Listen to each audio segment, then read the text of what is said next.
जय कुंज बिहारी जय राधा माधव जय कुंज बिहारी जय गोपी जन वल्लभ गिरिवरधारी जय गोपी जन वल्लभ गिरिवरधारी यशोदानंदन व्रज जन रंजन यशोदानंदन व्रज जन रंजन यमुना तीर वनचारी यमुना तीर वनचारी जय राधा माधव जय कुंज बिहारी हरे कृष्ण कृष्ण कृष्ण हरे हरे हरे राम राम राम हरे हरे हरे कृष्ण कृष्ण कृष्ण हरे हरे हरे राम राम राम हरे हरे जय राधा श्याम सुंदर राधे जय कृष्ण बलराम जय कृष्ण बलराम जय गौरनिताय जय गौरनिताय जय जय प्रभुपाद जय श्रील प्रभुपाद। हरिनाम संकीर्तन की जय, श्रीमद् भगवद गीता की जय, श्री प्रभुपाद की जय। हरे कृष्ण। ओम अज्ञानतिमिरान्धस्य ज्ञानाञ्जनशलाकया चक्षुरुन्मीलितं येन तस्मै श्रीगुरवे नमः। श्रीचैतन्यमनोभीष्टं स्थापितं येन भूतले स्वयं रूपकदा मह्यं ददाति स्वपदान्तिकं। वन्देऽहं श्रीगुरो श्रीयुतपदकमलं श्रीगुरुन् वैष्णवांश्च श्रीरूपं साग्रजातं सहगण रघुनाथान्वितां तं सजीवं साद्वैतं सावधूतं परिजनसहितं कृष्णचैतन्यदेवं श्रीराधाकृष्णपादान् सहगण ललिता श्रीविशाखान्वितांश्च। हे कृष्णा करुणा सिंधु दीनबंधु जगत्पते गोपेश गोपिका कांत राधा कांत नमोस्तुते। तप्त कांचन गौरांगी राधे वृंदावनेश्वरी वृषभानुसुते देवी प्रणमामि हरिप्रिये। वाञ्छाकल्पतरुभ्यश्च कृपा सिंधुभ्य एव च पतितानां पावनेभ्यो वैष्णवेभ्यो नमो नमः। नमो विष्णुपादाय कृष्णप्रेष्ठाय भूतले श्रीमते भक्तिवेदांत स्वामिनिति नामिने नमस्ते सारस्वते देवे गौरवाणी प्रचारिणे निर्विशेष शून्यवादी पाश्चात्य देशतारिणे। जय श्री कृष्ण चैतन्य प्रभु नित्यानंद श्री अद्वैत गदाधर श्रीवासादि गौर भक्तवृंद। हरे कृष्णा कृष्ण कृष्ण हरे हरे हरे राम राम राम हरे हरे। हरे कृष्णा। हरे कृष्ण। आज आपण 19 आणि 20वा श्लोक बघूया 5व्या अध्यायाचा। कोणाला आठवते आपण मागच्या वेळेला काय केलेलं? हरे कृष्णा। तर ह्या दोन श्लोकांमध्ये ह्या दोन श्लोकांपासून म्हणजे 17व्या श्लोकापासून कृष्ण परमात्माला ओळखणं आणि परमात्म्याकडे मन स्थिर करणं, बुद्धी स्थिर करणं आणि त्याद्वारे त्याला प्राप्त करणं त्याबद्दल तो बोलतोय। हे 17व्या श्लोकापासून तो 26व्या श्लोकापर्यंत बोलतोय। आणि त्यामुळे त्याच्यामध्ये 4 फॅक्टर्स कृष्ण सांगतो: बुद्धी, मन, आपली निष्ठा, नुसतं विश्वास नाही तर निष्ठा आणि आश्रय, हे सगळं भगवंतावरती स्थिर झालं पाहिजे। आणि हे जेव्हा आपण कळतो त्यावेळी आपली इम्प्युरिटीज जी असतात ना, कल्मश म्हणतो, ती सगळी धुतली जातात। ज्यामुळे काय होतं की आपला स्पिरिच्युअल जो प्रोग्रेस आहे तो अजून अजून अजून अजून सिम्पल होत जातो आणि मटेरियल गोष्टींकडे आपलं अट्रॅक्शन कमी कमी होतं। त्यामुळे तो ह्याच्या पुढच्या स्टेजवरती म्हणजे मुक्तीच्या पथावरती तो पुढे जाऊ शकतो। तो 18व्या श्लोकामध्ये काय झालं, एका पंडित म्हणजे जो अशा प्रकारे मन बुद्धी कृष्णावरती स्थिर करतो, तर ती व्यक्ती, तो जो म्हणजे एक डिवोटी असतो, तो त्याची कॅरेक्टरिस्टिक्स काय असतात ते सांगितलेलं आहे. ब्राह्मण, गाय, हत्ती, चांडाळ, कुत्रा, कुत्रा खाणारा वगैरे हे सगळ्या लोकांना तो समदृष्टीने बघत असतो. कारण त्यांच्यामध्ये जो आत्मा आहे, तो आत्मा आणि ह्या व्यक्तीचा आत्मा ह्यांच्या क्वालिटीज सेम आहेत. ओके. आणि दोघांमध्ये जो परमात्मा आहे, तो परमात्मा एकच आहे, हे तो व्यवस्थित जाणतो. त्यामुळे तो विचार करतो की माझ्या हृदयातला परमात्मा आणि त्याच्या हृदयातला परमात्मा एकच आहे. म्हणजे आम्ही दोघेही रिलेटेड आहोत एकमेकांशी. तर मग वाईट कशाबद्दल वाटून घ्यायचं, मत्सर, द्वेष, राग कशाबद्दल असावा, तर ते असू नये म्हणून तो त्या दृष्टीने त्यांच्याकडे समदृष्टीने बघत असतो तो. तर आपण 19वा श्लोक बघूया आजचा. इहैव तैर्जितः सर्गो येषां साम्ये स्थितं मनः निर्दोषं हि समं ब्रह्म तस्मात् ब्रह्मणि ते स्थिताः. अनुवाद कोण वाचते? हरे कृष्ण प्रभू. ज्यांचे मन एकत्व आणि समतेत स्थितीत झाले आहे, त्यांनी जन्म आणि मृत्यूच्या बंधनावर पूर्वीच विजय प्राप्त केला पूर्वीच अ, विजय प्राप्त केला आहे. ते ब्राह्मणाप्रमाणेच निर्दोष आहेत आणि याप्रमाणे ते पूर्वीच ब्रह्मामध्ये स्थित झालेले असतात. ओके. तर आता कृष्णानी हा जे नवीन सेक्शन स्टार्ट केलंय त्याच्यामध्ये त्यांनी त्याच्या आधी 16व्या श्लोकामध्ये त्यांनी काय सांगितलेलं? प्रकाशयती तत्परम. हा. म्हणजे सूर्य ज्याप्रमाणे अंधाराचा नाश करतो, त्याचप्रमाणे ज्ञान जे असतं ते अज्ञानाचा नाश करतं. ओके. आता त्यामुळे काय झालंय की ज्ञानावरती कृष्णाने फोकस केलंय.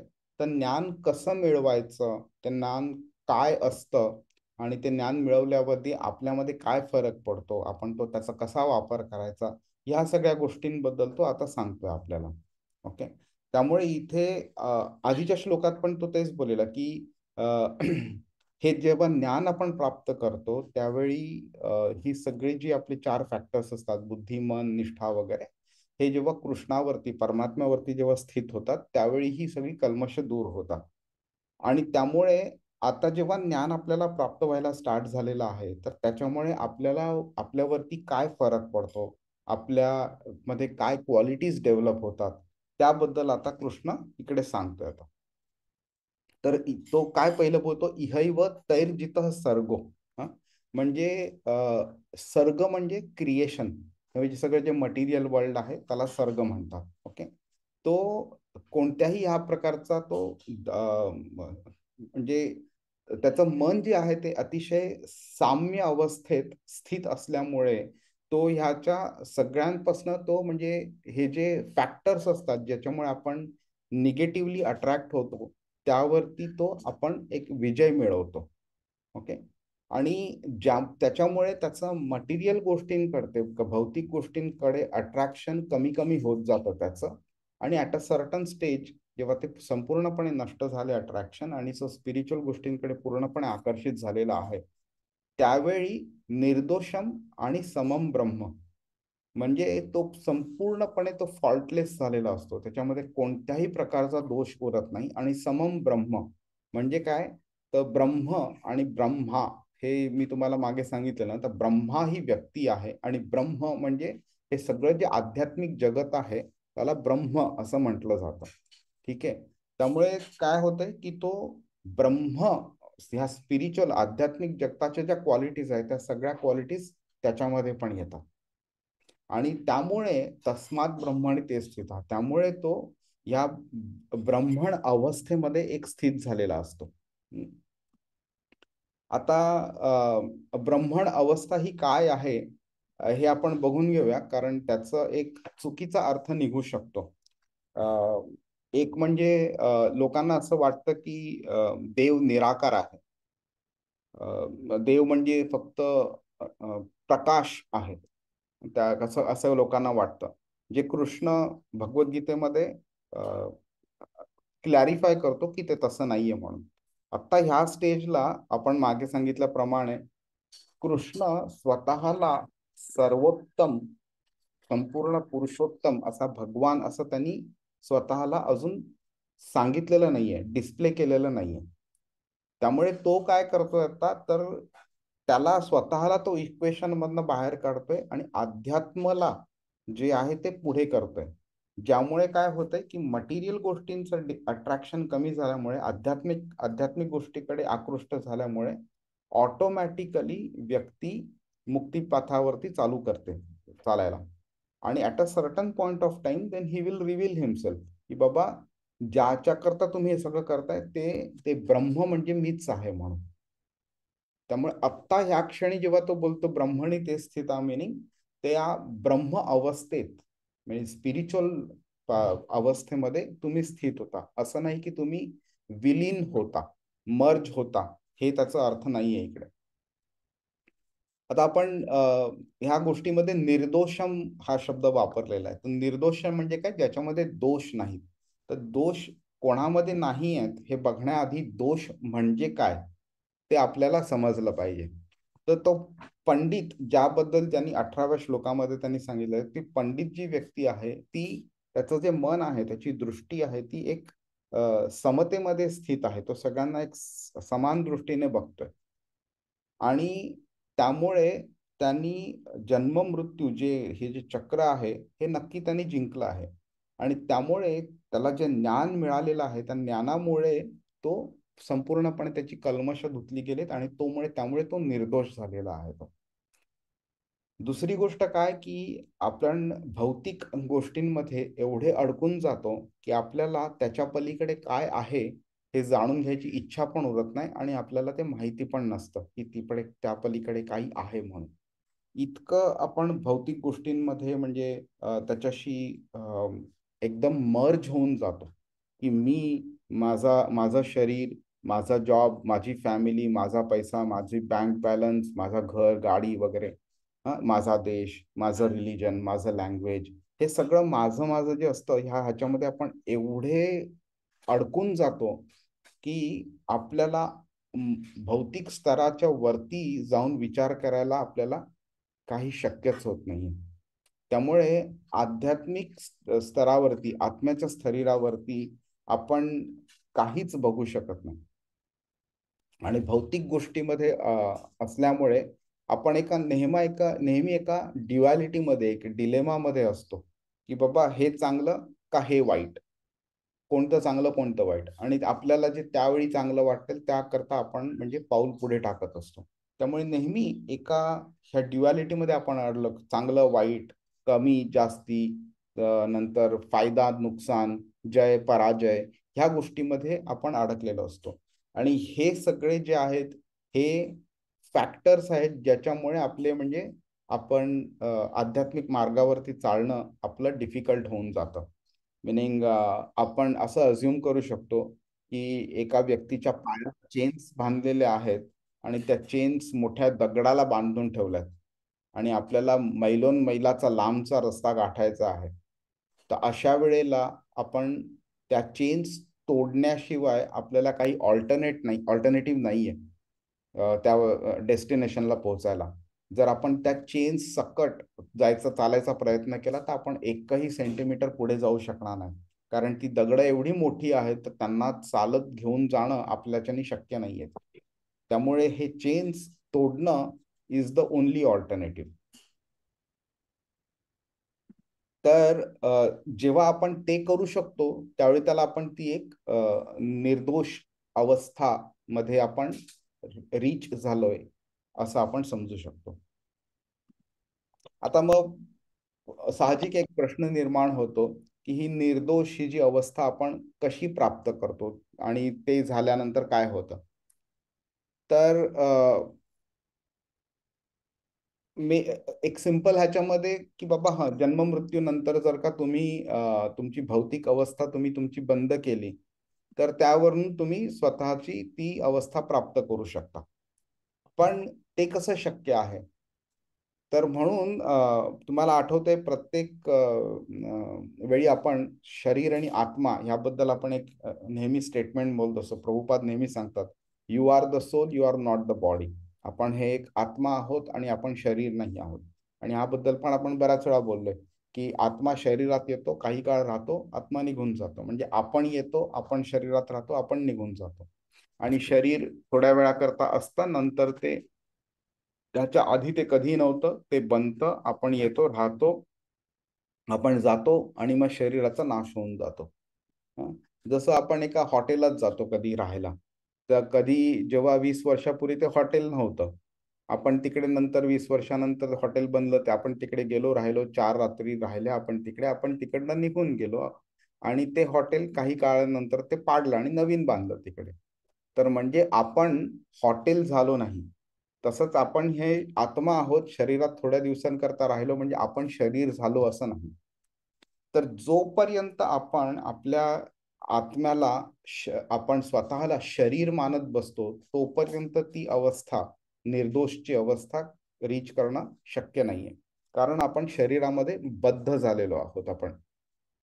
आणि त्याकरताच हा मार्ग, आध्यात्मिक मार्ग स्वीकारणं आवश्यक आहे, ज्याच्यामुळे आपल्याला ती क्लॅरिटी मिळते की आपण आत्मा आहोत, आपण शरीर नाही आहोत. आणि ज्यावेळी आपल्याला हे कळतं आणि त्याप्रमाणे आपण पावलं उचलतो, त्यावेळी मग नंतर आपण ही आपली जी अवस्था आहे, बद्ध अवस्था, त्यातून मुक्ती मिळवण्याचा आपण प्रयत्न करायला चालू करतो. आणि over a period of time, by constant practice, आपण ती प्राप्त पण करू शकतो. आणि जर का आपण ह्या स्टेजला रीच झालो ह्या शरीरात असतानाच, तर कृष्ण म्हणतोय की तुम्ही शरीरामध्ये असतानाच मुक्त झालाय, असं तुम्ही समजा. आता परमेश्वर जो आहे, हा सुद्धा संपूर्णपणे मुक्त आहे. त्यामुळे कृष्ण बोलतोय की तुम्ही त्या अवस्थेला प्राप्त करता असं समजा. ठीक आहे. ओके, आता अजून एक दोन दोन कॅटेगरीजच्या मुक्ती आहेत. एक आहे विदेह मुक्ती. हे हे थोडं टेक्निकल आहे, पण समजणं थोडं गरजेचं आहे. विदेह मुक्ती म्हणजे काय, की आपण जेव्हा कार्य व्यवस्थित केलेलं असतं, स्वतःच्या शरीराकरता नाही, स्वतःच्या भौतिक गरजा भागवण्याकरता नाही, तर आपण एका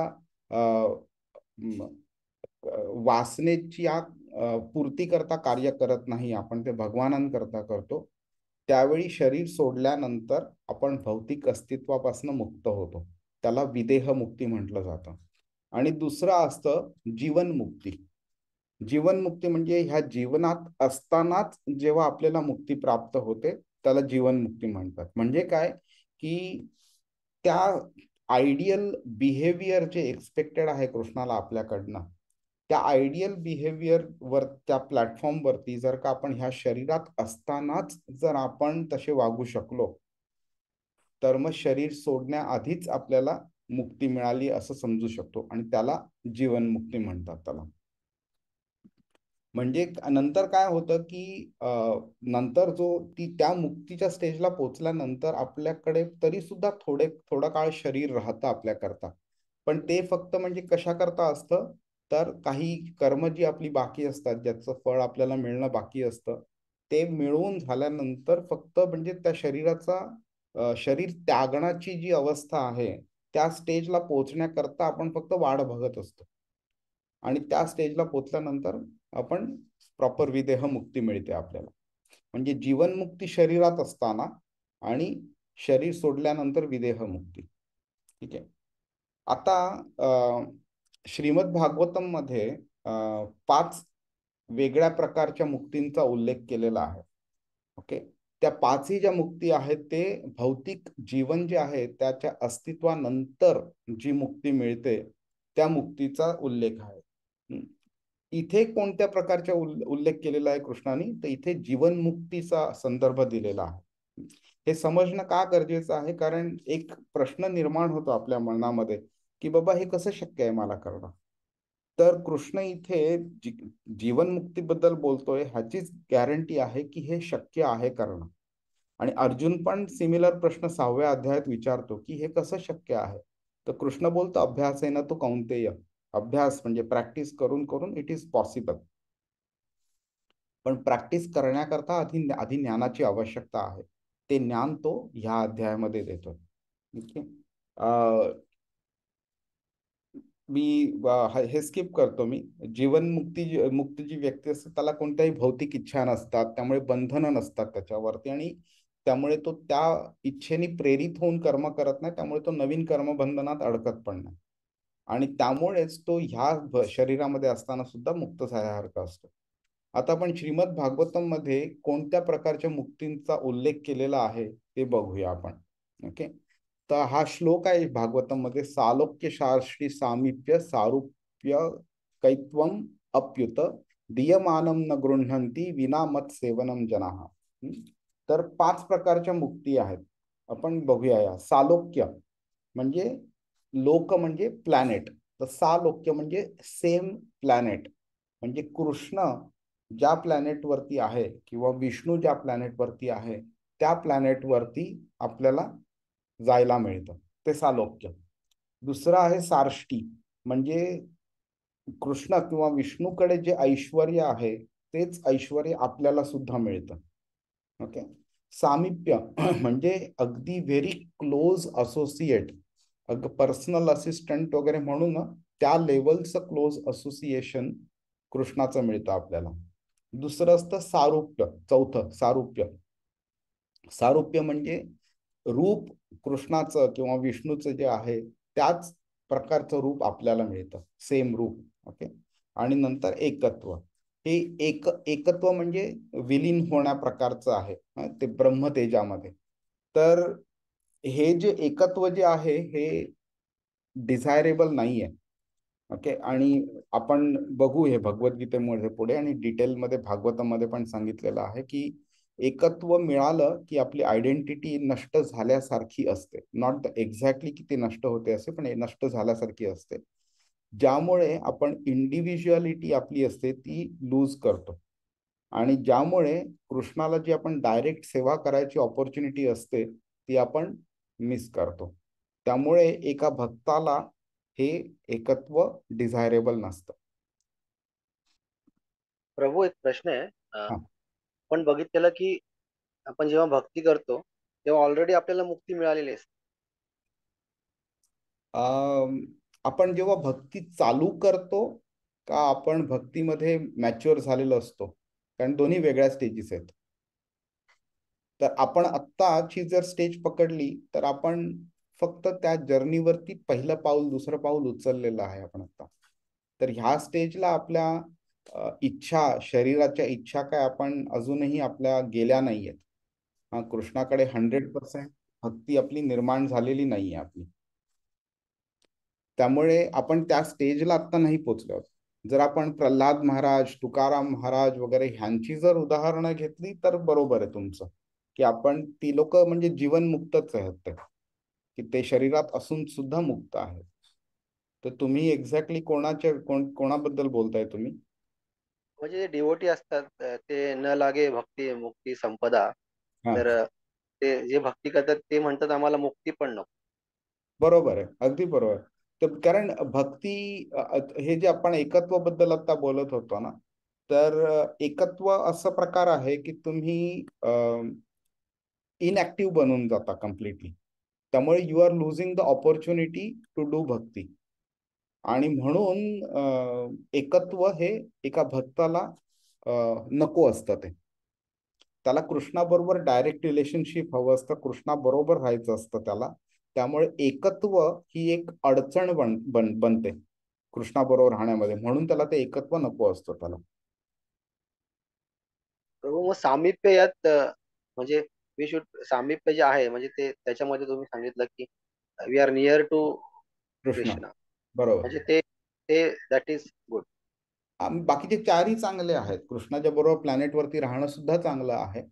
बट कसं आहे की एक पाऊल अजूनही पुढे जायचं ह्याच्याकडे, की बाबा आय डोंट केअर की कृष्णाने मला कुठे ठेवलं आहे, as far as I get an opportunity to serve him direct. मग नारद मुनी जसं म्हणतात ना, की बाबा तुम्हाला जर पाताळात जरी जावं लागलं तरी इट डझंट मॅटर. आणि स्वतः नारद मुनी सुद्धा गेलेले आहेत पाताळामध्ये प्रीचिंग करण्याकरता. नारद मुनी एकसारखे भटकत असतात इकडे तिकडे प्रीचिंग करण्याकरता. तर ही डझंट बॉदर की ते फिजिकली कुठे आहेत, as far as he is able to preach. त्यामुळे आपलं physical location should not be so important, immaterial असलं पाहिजे. आणि त्यालाच अहैतुकी भक्ती म्हणतात. म्हणजे मला अमुक एका प्रकारची मुक्ती हवी आहे म्हणून मी भक्ती करतो, तर ती त्याच्या मागे सुद्धा एक हेतू झाला, भलेही तो चांगला हेतू असेल तरी पण हेतू आहे. पण कृष्ण बोलतो की ती भक्ती जी असली पाहिजे ती अहैतुकी असली पाहिजे, कोणताही त्याच्या मागे हेतू नसला पाहिजे. तर आता गंमत कशी आहे की ॲट अ प्रॅक्टिकल लेवल आपण जीवनमुक्त कसे राहू शकतो, हा नेहमी प्रश्न साहजिक आहे मनात येणार ना. की बाबा कृष्ण बोलतो इकडे की बाबा अ, तुम्हाला इहैव तैर्जित सर्गो येशाम साम्य स्थितम मन, ह्या स्टेजला जर पोहोचायचं असलं, पोहोचू शकलात तुम्ही, तरच तुम्ही जीवनमुक्तच्या स्टेजला पोहोचू शकाल. नाव प्रॅक्टिकली स्पीकिंग आपल्यासारख्या व्यक्तींना जे संसारात एवढे म्हणजे मुरले गेलेले आहेत इतक्या वर्षांपासून, तर आपल्याला ते थोडं डिफिकल्ट जातं. तर इकडे श्रीमद भागवतमचा हा एक श्लोक येतो जो आपण शिकू शकतो. आणि हा श्लोक असा आहे ना की प्रत्येकाने ह्याचा जे प्रिंटआउट आहे ना तो आपल्या घरी एक पेस्ट करून ठेवला पाहिजे. तर हा ट्रान्सलेशन इंग्लिशमध्ये आहे, मला मराठी ट्रान्सलेशन मिळालं नाही मला हे. तर आपण हा श्लोक आधी बघूया. तत्तेनुकंपां सुसमीक्षमाणो भुंजान एवात्मकृतं विपाकं हृद्वाग वपुभिर विदधान नमस्ते जीवेत यो मुक्तिपदे सदाय भाग. हा श्लोक येतो 10व्या स्कंधामध्ये 14व्या अध्यायात. जेव्हा ब्रह्मा जो आहे ना, ब्रह्मा कृष्णाकडे प्रार्थना करतोय. हे कधी झालेलं असतं, जेव्हा ब्रह्मविमोहन लीला झालेली असते ना, होती. त्यानंतर जेव्हा ब्रह्माला स्वतःची चूक कळते आणि जेव्हा तो कृष्णाकडे माफी मागायला येतो, त्यावेळी तो हे श्लोक म्हणतो.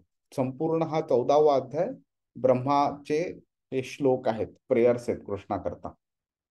तर त्याच्यामध्येही हा एक श्लोक येतो. तर ब्रह्म काय म्हणतोय की जी व्यक्ती, ओके, तुझी दया प्राप्त करण्याकरता कॉन्स्टंटली तुझी वाट बघते, हं, की बाबा तू माझ्यावरती तुझी अहैतुकी कृपा दाखवशील, त्याची वाट बघते.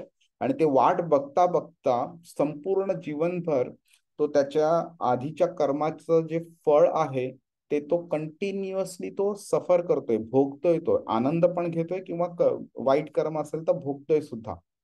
पण हे करत असताना सुद्धा जी व्यक्ती तुला कॉन्स्टंटली नमस्कार करते, हृदय, शब्द आणि शरीरानी, आणि तुला भक्ती करते, अशी व्यक्ती इज एलिजिबल फॉर लिबरेशन. म्हणजे त्याला मुक्ती त्याचा हक्क बनतो, असं तो बोलतोय ना. आता गंमत कशी आहे की हे कॉन्ट्राडिक्शन झालं. आपण बघितलेलं मागे कृपा हा शब्दाचा अर्थ काय आहे. कृपा म्हणजे की I am not eligible, I do not deserve it, पण तरी मला तुमच्याकडनं काहीतरी मिळालं, ती कृपा झाली. म्हणजे एक रस्त्यावरती जर भिकारी बसलेला असेल, तर आपण जेव्हा त्याला 2-4 रुपये देऊ आपण, त्यावेळी तो बोलू नाही शकत की तो माझा हक्क आहे हे 2-4 रुपये तुमच्याकडनं मिळण्याचं. तुम्हाला त्याच्यावरती दया आली म्हणून तुम्ही त्याला कृपा दाखवली आणि तुम्ही त्याला पैसे दिले. हा, म्हणजे काय तर असं नाही, हक्क नाहीये ते 4 रुपये मिळणं. तर आपला पण हक्क नाही बनत की कृष्णाची कृपा आपल्याला प्राप्त व्हावी. पण आपण काय करायला पाहिजे, ब्रह्मानी सांगितल्याप्रमाणे आपल्या आधीच्या जन्माची किंवा आता ह्या जन्माची, आतापर्यंत जेवढं आपण संचित केलेलं आहे कर्म, ते त्याचे अ, म्हणजे ते त्याचे भोग आहेत. म्हणजे अ, चांगलं कर्म किंवा वाईट कर्म, म्हणजे सगळे जे भोग आहेत ते भक्ती करत करत आपण कॉन्स्टंटली भोगत राहिलो, आणि तरी सुद्धा कोणत्याही कंडिशन मध्ये आपण कृष्णाला विसरलो नाही, त्याची भक्ती करत राहिलो, तर one automatically becomes eligible for liberation. हा it is not so simple practically हा श्लोक आपल्या जीवनात अप्लाय करणं, पण it is not impossible. Gradually आपल्याला प्रॅक्टिस होत जाते त्याची. सुरुवातीला काय होतं, आपल्याला प्रत्येक छोटी गोष्ट आपल्याला त्रास द्यायला चालू करते. आपलं लक्ष कृष्णावरती केंद्रित न राहता आपल्याला दुसऱ्या गोष्टींकडे जातं. हळूहळू काय होतं, आपल्याला त्यातनं एक शिकवण पण मिळते. कॉन्स्टंटली परमात्मा आपल्या हृदयात जो स्थित असतो तो आपल्याला सांगत असतो, अरे ठीक आहे रे, हे तुझं कर्मफळ आहे, इट्स ओके, डझंट मॅटर, एवढं वाईट वाटून घेण्याची गरज नाहीये. अरे एवढा चिडतोस कशाला ह्या गोष्टीबद्दल, हे तर होणारच होतं. अशा प्रकारे हे कॉन्स्टंटली आपल्याला जेव्हा स्लो डोज मध्ये मेडिसिन मिळत राहतं, तर त्याचा इफेक्ट हळूहळू हळूहळू व्हायला स्टार्ट होतो. ॲट अ सर्टन स्टेज मग नंतर मग छोट्या छोट्या गोष्टींनी काही झालं आपल्याला, तर मग आपल्याला त्याचा काहीही फरक पडत नाही. जसं आता फॉर एक्झाम्पल आपले 10 रुपये कुठे गेले, कोणी चोरले किंवा खाली रस्त्यात पडले, आपले हरवले, तर त्याच्यामुळे आपल्याला इतकं वाईट वाटेल का? नाही. तर आपण त्या स्टेजला आता क्रॉस केलेलं आहे. बऱ्याच वेळा आपले पैसे इकडे तिकडे गेलेले असतील, ज्यामुळे ती स्टेज आता क्रॉस झालेली आहे.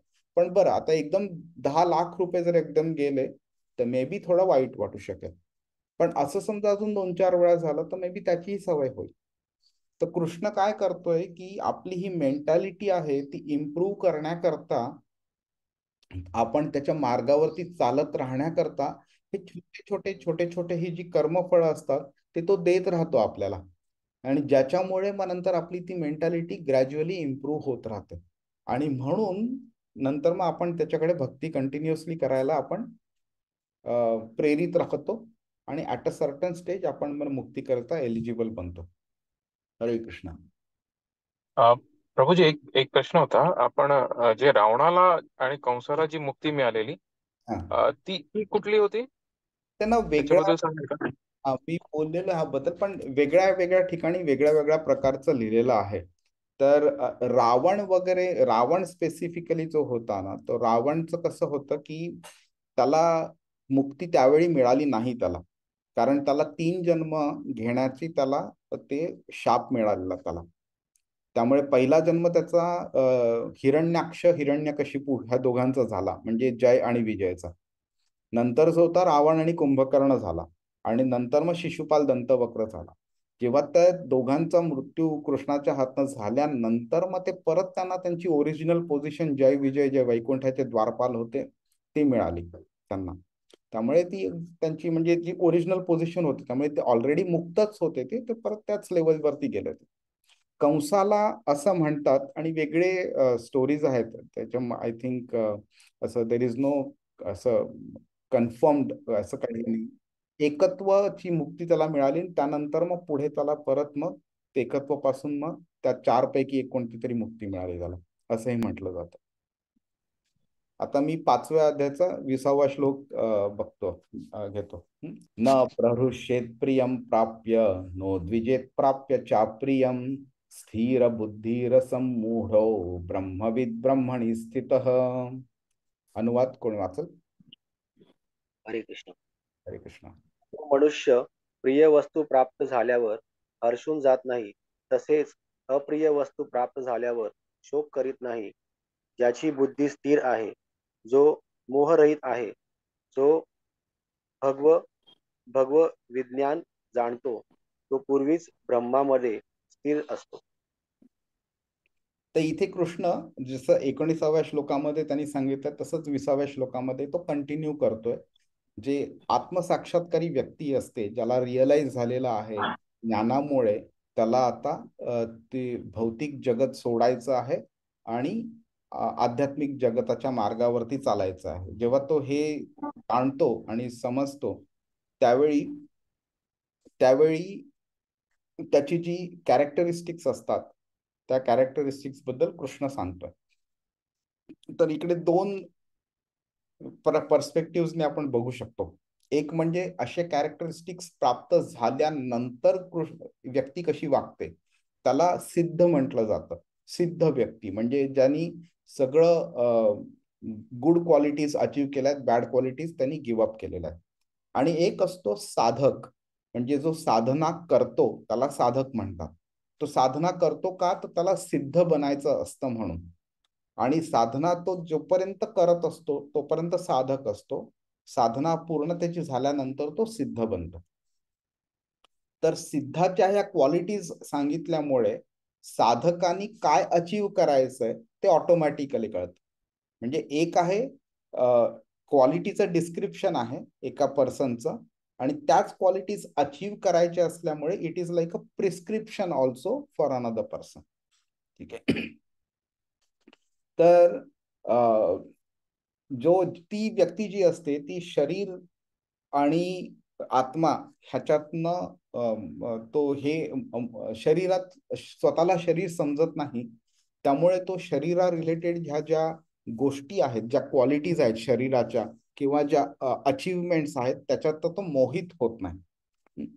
आणि त्याला हेही कळत असतं की आत्मा असल्यामुळे माझ्या आत्म्याच्या ज्या कॅरेक्टरिस्टिक्स क्वालिटीज आहेत त्या आणि भगवानांच्या क्वालिटीज सेम आहेत, जे आपण मागच्या आठवड्यामध्ये बघितलेलं. राईट, आपण समुद्र आणि समुद्राचा एक थेंब, त्या दोघांमध्ये क्वालिटी सेम असतात पण त्या दोघांच्या मध्ये क्वांटिटीज डिफरंट असतात, ते आपण बघितलेलं.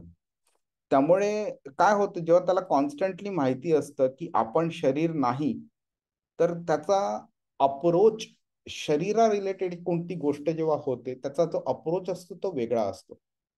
सो फॉर एक्झाम्पल, आपण बाय नॅशनॅलिटी आपण इंडियन्स आहोत. ओके, तर लेट्स अज्युम कोणता दुसरा देश आहे, से जर्मनी घ्या. तर जर्मनीने समजा फुटबॉल वर्ल्ड कप जिंकला तर आपल्याला किती आनंद होईल? तेवढाच आनंद होईल तर का इटालीने जिंकला किंवा स्पेनने जिंकला किंवा इंग्लंडने जिंकला तर ना. तर म्हणजे काय की आपण स्वतःला जर्मन किंवा इटालियन किंवा स्पॅनिश किंवा इंग्लिश मानत नाही. त्यामुळे आपल्या आनंदावरती किंवा दुःखावरती काहीही फरक पडत नाही. पण जेव्हा आपण स्वतःला इंडियन मानतो आणि इंडिया रिलेटेड काही होतं त्यावेळी आपल्याला लगेच आनंद किंवा दुःख होतं. त्याच प्रकारे जेव्हा आपण स्वतःला शरीर मानतो, त्यामुळे ह्या शरीराशी रिलेटेड एक्सपेक्टेड गोष्ट, फेवरेबल गोष्ट कोणती जर झाली तर लगेच आपल्याला आनंद होतो. आणि ह्या शरीरा रिलेटेड कोणती अनफेवरेबल अनएक्सपेक्टेड गोष्ट झाली तर लगेच आपल्याला वाईट वाटतं. तर ह्याचाच अर्थ काय आहे, तर हा जो आनंद किंवा दुःख जे आहे हा बाय प्रॉडक्ट आहे आपल्या ॲटिट्यूड, आपल्या मेंटॅलिटीचा. जर आपली ॲटिट्यूड आणि मेंटॅलिटी जर का आत्म्या ओरिएंटेड असली तर आपल्याला आनंद आणि दुःख होणार नाही. बिकॉज आपली आपली मेंटॅलिटी शरीराच्या ओरिएंटेड आहे, त्यामुळे आपल्याला ते आनंद किंवा दुःख होतं आपल्याला. म्हणून एखादी गोष्ट प्राप्त झाली की आनंद होतो आणि प्राप्त नाही झाली की दुःख होतं. अप्रिय गोष्ट प्राप्त होणं किंवा प्रिय गोष्ट प्राप्त न होणं, या दोन्हींमुळे आपल्याला दुःख होतं.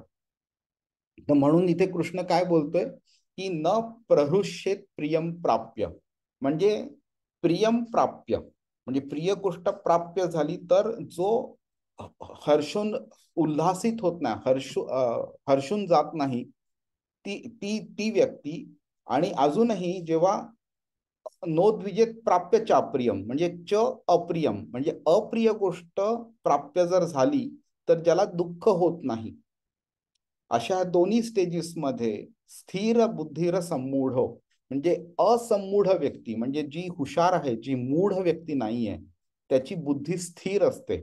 आणि अशामुळे ब्रह्मविद ब्रह्मणी स्थित, तो ब्रह्मण म्हणजे भगवत ज्ञान जे असतं ते जाणतो आणि ते ब्रह्मामध्ये तो स्थित राहत होतो. ऑटोमॅटिकली एक मनामध्ये प्रश्न होतो की म्हणजे काय, आपण निर्जीव गोष्ट कशी असते, त्यांना कसल्याही प्रकारच्या इमोशन्स नसतात, तर is Krishna expecting us to become emotionless, भावना शून्य होण्याचं कृष्णाचं एक्सपेक्टेशन आहे का? तर तुम्हाला काय वाटतं, कृष्ण इथे काय सांगायचा प्रयत्न करतोय? भावना शून्य बना असं सांगतोय का तो दुसरा काय मेसेज देतोय? प्रभूजी, मला ना हा दुसऱ्या अध्यायामध्ये पण जेव्हा कृष्णाने सांगितलं ना, जे तुम्ही सर्व काही ऐकलेले आहेत किंवा जे तुम्ही सर्व काही ऐकणार आहात त्याबद्दल तुम्ही उदासीन होतात, तर सिमिलर प्रश्न मला होता की लाईक म्हणजे हे एक्झॅक्टली काय, की आपण उदासीन होऊन जायचं म्हणजे नो फिलिंग्स एट ऑल, का फिलिंग्स ठेवायच्या? Very good question, very good. तुम्हाला काय वाटतं कृष्ण काय बोलतोय? आणि हा अ, पण सिमिलर डायरेक्शन मध्येच आहे तो.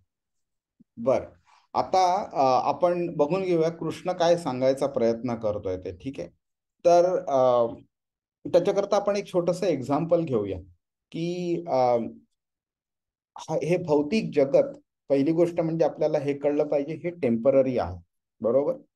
म्हणून काय होतं की ह्याचा जर विसर पडला तर आपण काय करतो, एक स्वप्न बघतो आणि स्वतः करता एक ध्येय बनवतो आपण.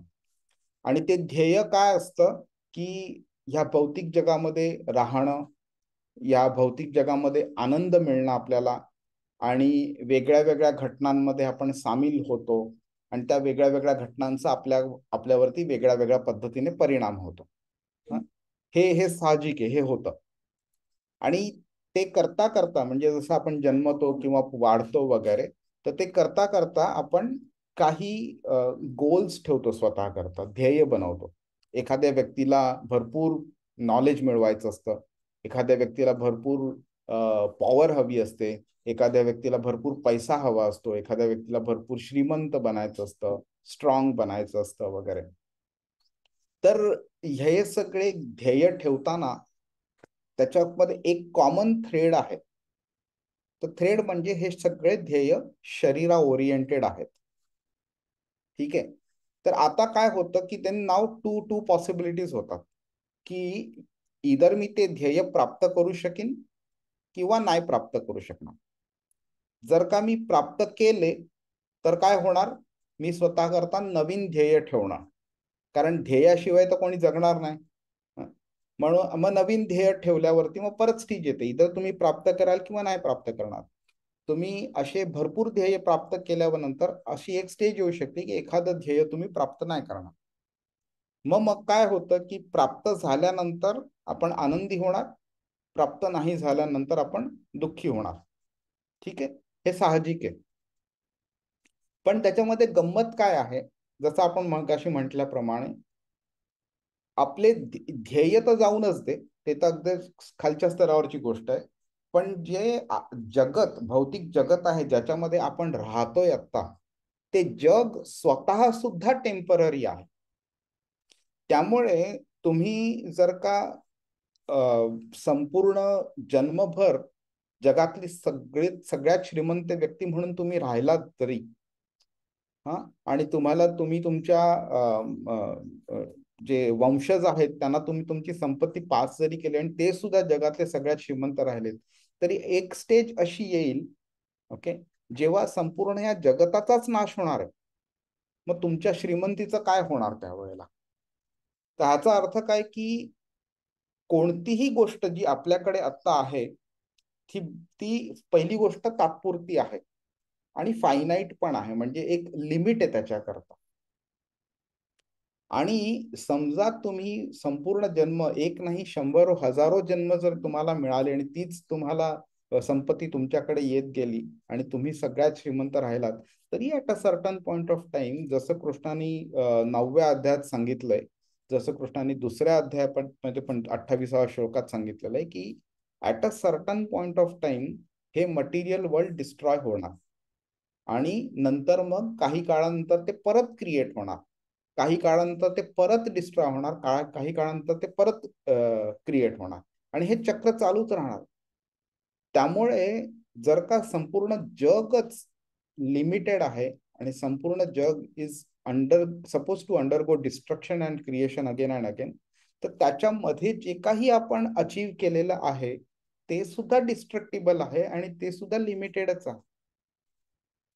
त्यामुळे काय होतंय की आपले कोणतेही ध्येय जे आहेत, ओके, त्यांचं अचीवमेंट, इनफॅक्ट दॅट ध्येय also is for a limited period. आणि त्यामुळे आपली जी दृष्टी आहे ती त्या ध्येयांच्या पुढे जात नाही. आपण कॉन्स्टंटली त्या ध्येयांच्या मागे अडकत राहतो, त्याच मागे कार्य करत राहतो. आणि जर काही अचीव झालं तर आनंद होतो, नाही अचीव झालं तर दुःख होतं, आणि ह्या पातळीवरतीच आपण राहतो. त्यावेळी आपल्याला हा मनात विचार आला पाहिजे की हे जे टेम्पररी गोष्ट भौतिक जग आहे, ह्याच्या पलीकडे काय परमनंट आहे. जसं 8व्या अध्यायात कृष्ण बोलतो की अव्यक्तोक्षर इत्युक्त तमाहु परमाम गतिम, हे सगळं जे आहे ह्याच्या पलीकडे एक माझं जग आहे, जिकडे गेल्यावरती कोणी परत येत नाही, आणि ते जग जे आपण आहे ते प्राप्त करायचा प्रयत्न केला पाहिजे. तर जेव्हा आपण ह्याच्या पलीकडे जे आहे, कृष्णाचं जे जग आहे त्याकडे जाण्याचा आपण जे खरं आपण तिकडेच होतो आधी. तर तिकडे आपण परत जायचा जेव्हा आपण प्रयत्न करतो आणि ते ध्येय म्हणून जेव्हा ठेवतो, त्यावेळी काय होतं, की मग आपण भौतिक लेवलवरती ज्या गोष्टी होतात, त्याचा आपल्यावरती इम्पॅक्ट होत नाही आपल्याला. म्हणजेच काय झालं, तर मगाशी एक्झाम्पल दिल्याप्रमाणे मी जर्मनीचा सिटिझन नाहीये, म्हणून जर्मनीमध्ये जे होतं त्याचा माझ्यावरती जास्ती परिणाम पडत नाही. तसंच जेव्हा आपण स्वतःला सांगतो की मी आत्मा आहे आणि शरीर नाही, त्यामुळे शरीराच्या लेवलवरती ज्या गोष्टी होतात त्यामुळे आपण स्वतःला त्याबद्दल जास्ती परिणाम होऊन द्यायचा नाही. म्हणजे काय झालं, तर आपल्याला आनंद काय आणि दुःख काय, जसं जर्मनीनी जर फुटबॉल वर्ल्ड कप जिंकला किंवा हरला, तर आपल्याला ना आनंद होणार आहे ना दुःख होणार आहे.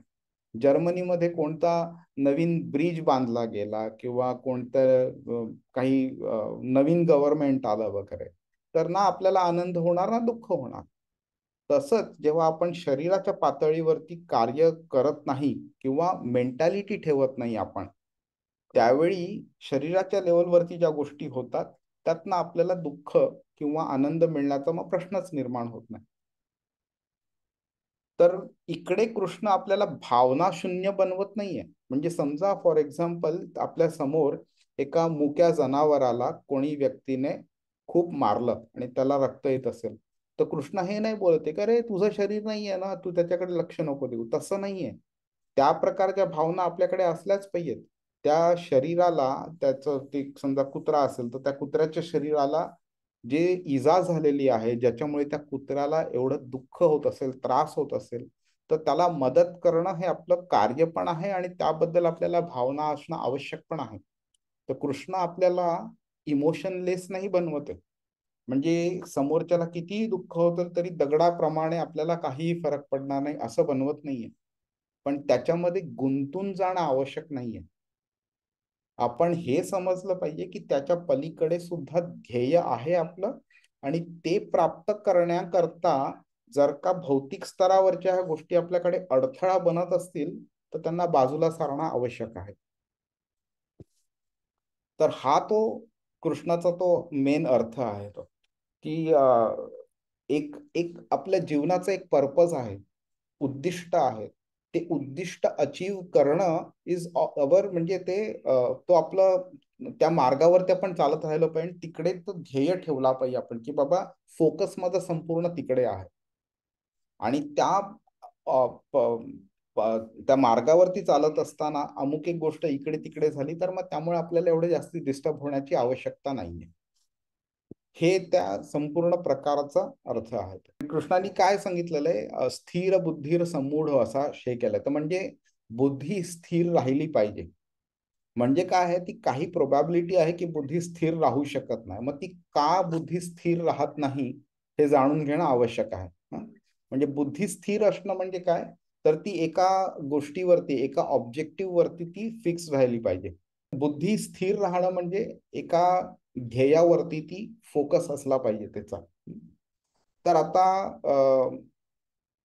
तुम्हाला आठवत असेल की दुसऱ्या अध्यायाच्या 41व्या श्लोकामध्ये कृष्ण बोला, व्यवसायात्मिका बुद्धीर एकेह कुरुनंदन बहुशाखा ह्यनंताश्च, हा त्यांनी शब्द वापरलेला तिकडे.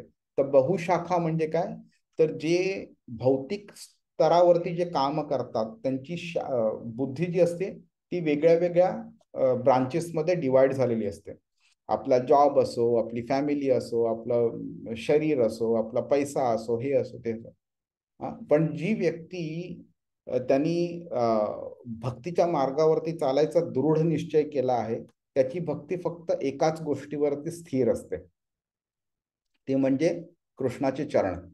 कृष्णाच्या चरण कमलावरती बुद्धी स्थिर केली तर त्यामुळे त्याला कोणत्याही प्रकारच्या त्या मार्गामध्ये कोणत्याही प्रकारचे अडथळे आले तरी त्यामुळे त्याला काही डिस्टर्बन्स जाणवत नाही. तर ह्या लेवलची बुद्धी स्थिर नसली आणि जर वेगळ्या वेगळ्या ब्रांचेसमध्ये डिवाइड झाली तर आपले ऑब्जेक्टिव्ह पण डिवाइड राहतात. त्यामुळे कोणत्याही गोष्टीचे निर्णय घेताना मग आपल्याला एक डायलेमा निर्माण होतो की बाबा मला हे पण करायचं आणि मला हे पण करायचं, पण दोन्ही शक्य नाही, मग मी काय करू. जेव्हा एकाच फोकस एकाच गोष्टीवरती असतो त्यावेळी मग डिसिजन घेणं सिम्पल राहतं. आणि त्याच्यामुळे मग एक प्रकारचा भ्रम निर्माण होतो, माझ्याकरता इम्पॉर्टंट काय आहे. एक तर नॉलेज नसतं आणि मग हे डिव्हिजन ऑफ बुद्धी पण होते. आणि मग there is a good probability की असं इम्पॉर्टंट असं साध्य करणं काही गोष्ट त्या व्यक्तीला शक्य होत नाही.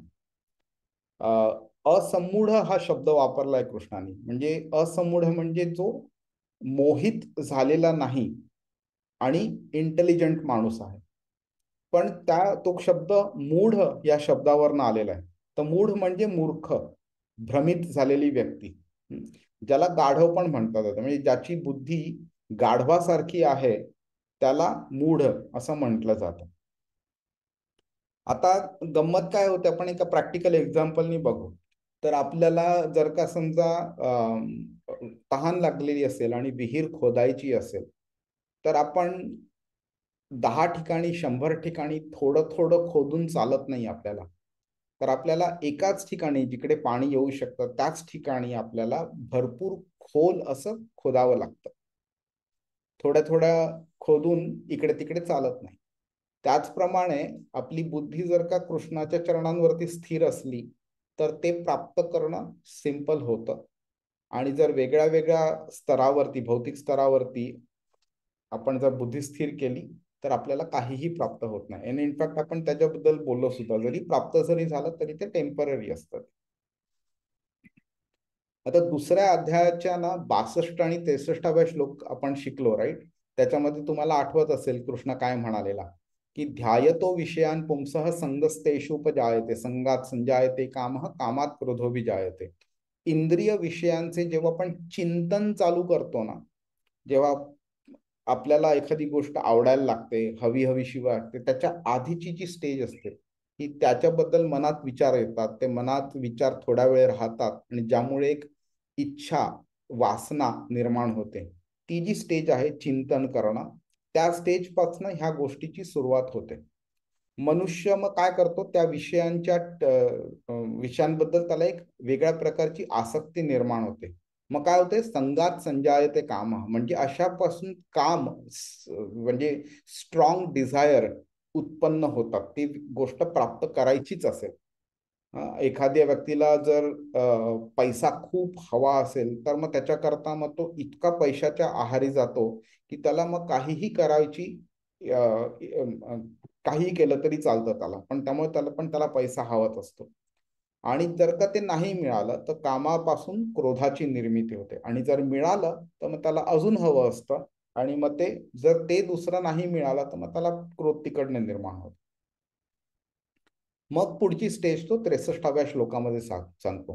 क्रोधात भवती सम्मोह. ह्या क्रोध झाल्यामुळे काय होतं, तो मोहित होतो. त्याला चांगलं काय वाईट काय हे कळत नाही त्याला. मग सम्मोहात स्मृती विभ्रम. स्मृती विभ्रम म्हणजे त्याला ह्याच्यामुळे आधी आपल्याला काय प्रॉब्लेम झालेले हे प्राप्त करता करता आपण किती त्रासांचं हे केलं. आपल्या फॅमिलीला किंवा आपल्या उद्दिष्टाला, जर का आपलं काही आध्यात्मिक उद्दिष्ट असेल तर त्याला आपल्याला काय त्रास होणार आहे, ह्या सगळ्यांचा त्याला भ्रम पडतो आणि त्याचं स्मृती त्याचं तो इग्नोर करतो आणि विसरून जातो त्याबद्दल. फायनली त्यांचा जो इंटेलिजन्स, बुद्धी जी असते, त्याचा संपूर्ण नाश पावतो आणि नंतर मग प्रणश्यती, मग नंतर तो पूर्ण खाली पडतो. तर धिस इज व्हेरी इम्पॉर्टंट. आता आपण एक पूर्ण मार्ग बघितलाय. उद्दिष्ट म्हणजे कृष्णाचे कमलचरण. हा, त्यात ते उद्दिष्ट जर आपलं नसलं तर भौतिक उद्दिष्ट आपल्यात निर्माण होतात. भौतिक उद्दिष्ट काही साध्य होतात, काही नाही होत. काही जे साध्य होतात त्यावरून आपण नवीन निर्माण करायचा प्रयत्न करतो उद्दिष्ट, आणि मग त्यापैकी काही साध्य होतात, काही नाही होत, आणि हे चक्र चालूच राहतं. जर का उद्दिष्ट साध्य नाही झालं तर मग आपल्याला ते वाईट वाटतं, आपण त्याच्यातनं दुःखी होतो. त्या दुःखातनं मग नंतर आपण अजून चुकीच्या काही गोष्टी करू शकतो, आणि सुखी झालो तर मग अजून अजून सुख प्राप्त करायची इच्छा निर्माण होते आपल्याला. ॲट अ सर्टन स्टेज काय होतं, आपण जो आध्यात्मिक आपला जो आपली प्रगती आहे, आध्यात्मिक गोल आहे, तो संपूर्णपणे विसरून जातो. आणि नंतर ह्या 62 आणि 63व्या श्लोकात सांगितल्याप्रमाणे मग नंतर आपली अधोगती स्टार्ट होते आपली. हरे कृष्णा. प्रॅक्टिकली आपण ब्रह्मविद ब्रह्मणी स्थित आपल्या आयुष्यात कसं राहू शकतो ते लिहिलेलं आहे. तर एक छोटीशी गोष्ट अशी आहे की एक व्यक्ती असते समजा, ती खूप दानवीर आहे. हम्म? पण तो व्यक्ती गरीब जरी असली तरी त्याचे काही पैसे गमावले गेले, चोरले गेले, हरवले गेले वगैरे, तर त्याला शोक वाटत नाही त्याबद्दल. पण एक व्यक्ती समजा भरपूर कंजूस आहे आणि जरी तो धनाढ्य असला आणि त्याचे काही पैसे, तेवढेच पैसे जर गेले, समजा 100 रुपये ह्या दानवीर माणसाचे गेले आणि 100 रुपये त्या कंजूस माणसाचे पण गेले, तर त्या कंजूस माणसाला श्रीमंत असून सुद्धा त्याला खूप वाईट वाटेल, तो रडेल आणि शोक करेल. पण हा दानवीर आहे, त्याची ती मेंटॅलिटी त्यांनी ऑलरेडी क्रॉस केलेली आहे, त्यामुळे त्याची पैशावरची अटॅचमेंट कमी आहे, त्यामुळे त्याला 100 रुपये गेल्यावरती त्याला तो शोक नाही करणार. जेव्हा आपण भौतिक सुखापासनं स्वतःला, शरीराला वेगळं, म्हणजे शरीर आणि आत्मा ह्याला वेगळं करायला स्टार्ट करतो आपण, त्यावेळी आपण आपला आध्यात्मिक स्वभाव समजणं आपल्याला सिंपल पडतं. त्यामुळे हे जे फायदा किंवा तोटा वगैरे जो होतो, ह्याच्यामधनं आपण आनंदी किंवा दुःखी होत नाही आपण. आणि त्यावेळी म्हणजे हे का होत नाही, तर आपल्याला हे सुख सुख जे आहे त्याचं एक मर्यादित आणि तात्पुरतं जे स्वरूप आहे ते आपल्याला कळून येतं. तात्पुरतं म्हणजे का, तर आज आहे उद्या नसेल. दुसऱ्या अध्यायाच्या 14व्या श्लोकात कृष्णाने सांगितलेलं आहे, मात्रा स्पर्शास्तु कौंतेय शीतोष्ण सुख दुःखदा आगमा पायिनो नित्या ताम स्थितिक्षस्व भारत. हे जे आपल्याला सुख आणि दुःख फील होतं, ते मात्रा स्पर्श असतोय. हे आपले इंद्रिय आपल्याला सांगतात की हे आपल्याला आनंद देणार आणि हे आपल्याला आनंद देणार. ते खरं आनंद, खरं दुःख नाही येते. का तर होतं ते शीतोष्ण सुख दुःखदा. म्हणजे जेव्हा एक उन्हाळा किंवा हिवाळा कसा येतो जातो वगैरे, ज्याच्यावरती आपल्याला काही कंट्रोल नसतो. आपण ये बोललो तर येईल असं नाही, आपण जा बोललो तर जाईल असं नाही. त्याला जेव्हा यायचं तेव्हा येतो, त्याला जेव्हा जायचं तेव्हा जातो. आणि त्याच्यामुळे होणारा आपल्याला त्रास, उन्हाळ्यामध्ये आपल्याला खूप गरम होतं किंवा थंडीमध्ये खूप थंड वाटतं वगैरे, ह्याच्यामध्ये त्रास होतो. किंवा थंडीतले गुलाबी थंडी असली तर ती आपल्याला जास्ती आनंद देते वगैरे. तर ह्याच्यातनं जो त्रास आणि आनंद होतो, ह्याच्यामुळे काय होतं, आपल्याला एक इंद्रियांमुळे होणारा एक आनंद किंवा दुःख जाणवतं, जे खरोखर आनंद किंवा खरोखर दुःख नसतं. आणि काय, हे आगम अपायिनो नित्या, त्यांचं आगमन आणि त्यांचं जाणं हे अनित्य आहे, म्हणजे टेम्पररी आहे. येतात जातात, येतात जातात, हे कॉन्स्टंटली चालू राहतं. त्यांच्या येण्या जाण्यावरती आणि आल्यानंतर ते जे करतात त्या दोघांवरती आपला काहीही कंट्रोल नाहीये. The only thing what we can do is tolerate, ताम स्थितिक्षस्व. टॉलरेट करतो आपण. खूप गरमी असली तर आपण काय करतो, एका झाडाखाली उभे राहू किंवा घरात बसू किंवा पंखा चालू करू, एसी चालू करू. तर आपण टॉलरेट करतो, आपण आपण काहीही करू शकत नाही. तर तसं आहे हे सुख आणि दुःख, जे स्वरूप जे आहे हे तात्पुरतं आहे, येतं जातं येतं जातं, आपण त्याच्यावरती काहीही करू शकत नाही. आणि ते मर्यादित आहे. ते आपल्याला किती मिळेल किती नाही ते आपल्या कंट्रोलमध्ये नसतं, आणि कितीही मिळालं तरी सुद्धा ते आपल्या कर्माच्या अनुसरूनच असणार आहे. कर्मापेक्षा जास्ती आपल्याला कधी आनंद किंवा दुःख मिळणार नाही आपल्याला. आणि हे जेव्हा आपल्याला कळतं, त्यावेळी आपल्याला कळतं की आपल्या भावना त्याच्यामध्ये गुंतवण्याची काहीही आवश्यकता नाही. आणि म्हणून आपण बोलू शकतो की भावना शून्य नसते आत्मसाक्षात्कारी व्यक्ती. त्याला भावना असतात, पण त्या भावना कुठे गुंतवायच्या ते त्याला कळत असतं. त्यामुळे तो काय करतो, अध्यात्मावरती लक्ष केंद्रित करतो आणि भौतिक स्तरावरती होणाऱ्या गोष्टींकडे तो तेवढं जास्ती लक्ष देत नाही तो. हरे कृष्णा. प्रश्न असा होता प्रभू, म्हणजे प्रॅक्टिकल आहे प्रश्न. आता समजा आपला क्लास आहे भगवद्गीतेत, हा. आणि तेव्हा कोण कंपनीचं काम आलं, हम्म. इनफॅक्ट होतं. हो. तर हे तर भौतिक कर्म झालं, बरोबर. ज्याला आपण चुकू शकत नाही. बरोबर. आपलं लक्ष आहे की आता मला क्लास अटेंड करायचा. तर बरोबर. मग ह्या चॉईस, आता मी तर क्लास अटेंड केला, हा. तर म्हणजे हे प्रॅक्टिकल आहे जे आता जस्ट झालं. तर हा प्रश्न आला माझ्या मनात. तर कर्म तर आपल्याला करायचं, कारण बरोबर. कंपनीला पैसे देते. आणि दुसरी गोष्ट म्हणजे आपलं लक्ष आहे, इम्पॉर्टंट आहे की भगवद्गीता. मग यात कसं हे कन्फ्लिक्ट कसं सॉल्व्ह? बरोबर. तर गंमत अशी आहे की प्रभू दोन तीन प्रकार आहेत ह्याच्यामध्ये. ऑन अ प्रॅक्टिकल बेसिस जर बघितलं तर do you have an option is the first question. की कंपनीचं असं कोणतं काम आहे की जे अर्जंट आहे आणि त्याच वेळीच करायला पाहिजे ते. जर का समजा तसं असेल तर यू हॅव नो ऑल्टरनेटिव्ह. कारण हा लेक्चर जस्ट बिकॉज आपलंच उदाहरण घेऊ आपण. हा लेक्चर असं आहे की आपण रेकॉर्ड करतो युट्यूब वरती पण तुम्ही बघू शकता. बट समजा हे ऑन अ रेग्युलर बेसिस होत राहिलं तर we need to make alternate arrangement so that you don't need to compromise on a daily basis. बरोबर. तर मग काय आपण करू की आपण बोलू की बाबा एव्हरी टाइम कंपनीचं काम बरोबर शनिवारी 10 वाजता काय येतं काहीतरी आहे. मग तुम्ही शुक्रवारीच तुम्ही असे काही अरेंजमेंट्स करू शकता आपला इंटेलिजन्स वापरून, ज्याच्यामुळे तुम्हाला जाणवेल की बाबा हा आलंच काम तर शुक्रवारीच येईल किंवा सोमवारी येईल किंवा अगदीच आलं तर शनिवारी दुपारी येईल, ज्यामुळे तुम्हाला तुमचा क्लास अटेंड करणं शक्य आहे. तर आपल्याला काय करायचंय, आपण म्हटल्याप्रमाणे आत्ता ह्या जगात आहोत आपण, तर ह्या जगाचा सहारा घेऊन आपल्याला पुढे जायचंय. आणि त्या सहारा घेत घेत आपल्याला जगाच्या पलीकडे जायचंय. तर एक श्लोक आहे ज्याच्यामध्ये असं सांगितलं, मी त्या श्लोक विसरलो होतो, की एक लहान मुलं असतं ते कसं असतं की जमिनीवरती दगड असतात काही वगैरे असतात आणि त्याच्यावरती त्याचा पाय अडकून तो पडतो किंवा जेव्हा चालताना आपण पडतो त्यावेळी उभं राहण्याकरता आपल्याला जमिनीचा सहारा घ्यावा लागतो. आपल्याला जमिनीवरतीच हात टेकून प्रेशर देऊन आपण आपल्याला स्वतःला वरती उभं करू शकतो. त्यामुळे ज्या जमिनीने आपल्याला पाडलं त्याच जमिनीकडनं आपण मदत घेऊन आपण चालायचा प्रयत्न करतो. तर ज्या ज्या भौतिक जगात आहोत आपण आणि जे भौतिक जगात आपल्याला क्रॉस करायचं त्या जगताची मदत घेऊनच आपण अजून पुढे जाऊ शकतो. तर ह्याच्यात काहीही गैर नाहीये. एक ऍडव्हान्स स्टेज जर बघितली, आयडियल स्टेज जर बघितली, तर अजून त्या स्टेजला आपण पोहोचलो नाही आहोत, त्यामुळे आपल्याला ते प्रॅक्टिकली इम्प्लिमेंट करायला डिफिकल्ट आहे. पण आयडियल स्टेज जर बघितली तर आपण बोलू शकतो कृष्णाला की बाबा काहीही होवो, मी हे जे आहे हे मी सोडणार नाही. मग तुला काहीही करायचंय ते कर.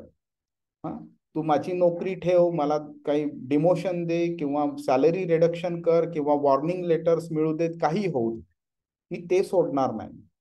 पण आपण त्या स्टेजला अजून पोहोचलो नाहीये. त्यामुळे ग्रॅज्युअली आपण पोहोचू, पण तोपर्यंत आपल्याला त्याच भौतिक जगताचा सहारा घेऊन आपल्याला पुढे जायचं आहे आपल्याला. त्यामुळे it is perfectly fine if you feel की नाही हे अर्जंट आहे, हे I cannot miss it, it is perfectly fine. बरं असं आहे का की इकडे ऑल्टरनेटिव्ह नाहीये? नाही, ऑल्टरनेटिव्ह आहे इकडे. But if it happens on a regular basis then we need to make alternate arrangements. Hare Krishna.